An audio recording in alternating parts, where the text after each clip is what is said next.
How come so many expats are leaving Portugal and go back or go to another country? What do you think the reasons are? Well, let's explore that question. So I think the number one reason is rising costs of living.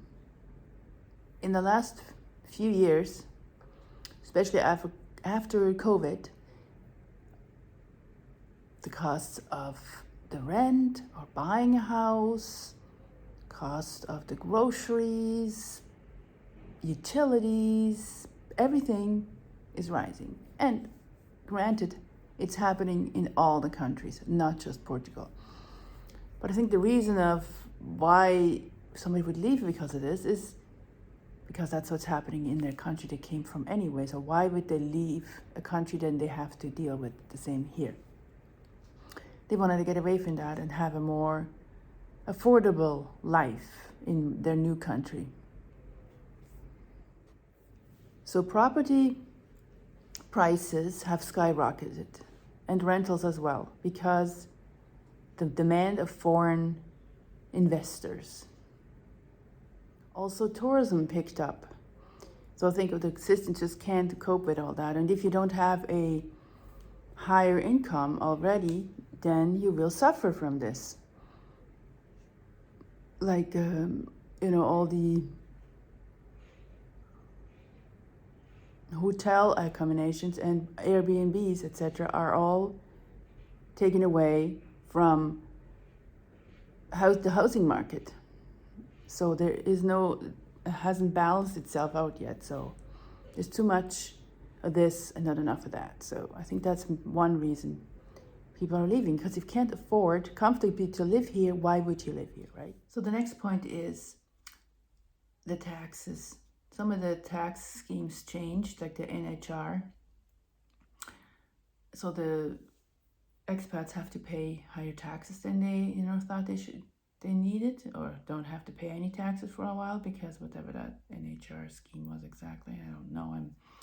Didn't really look into that, but I know that's definitely a big reason why some expats don't want to, live here, because they don't see any benefit with the taxes, because they may still have to pay taxes in the other country where they, originated from. So, of course, that's understandable. It's, finances. So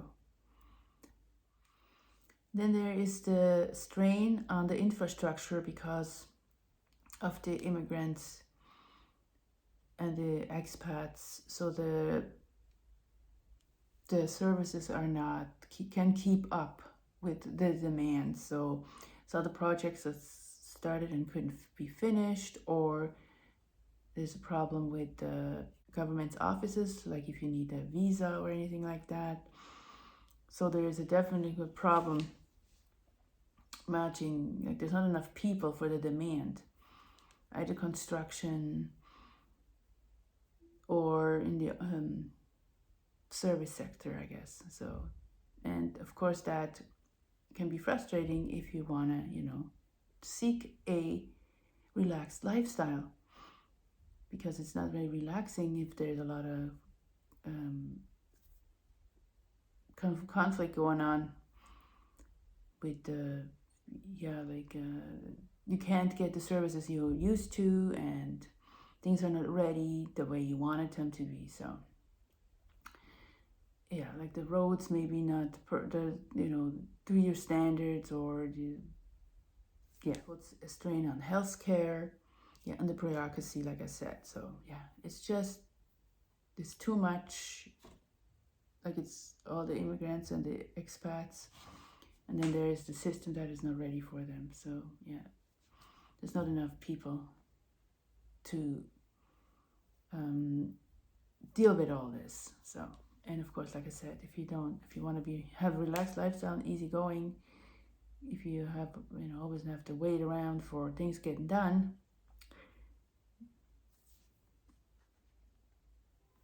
then that is definitely a problem.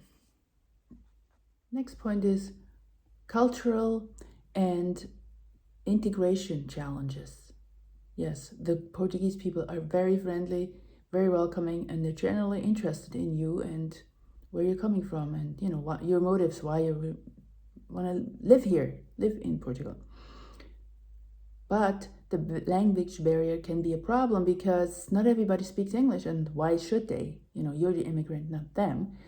So it's hard to learn Portuguese, and you can take lessons and all that, but it takes time. So in the meantime, when you're learning and trying, obviously the ideal thing would be learn it before you come, but that's not always possible that you're at a level that you can communicate efficiently with, and make friends. So that can be a challenge. You feel lonely and isolated. And the novelty of living in a new country wears off because all the challenges you have emotionally. It's hard to make friends if you don't know anybody, that you don't have your family here. And yeah, the expats community, like I made a video about making friends.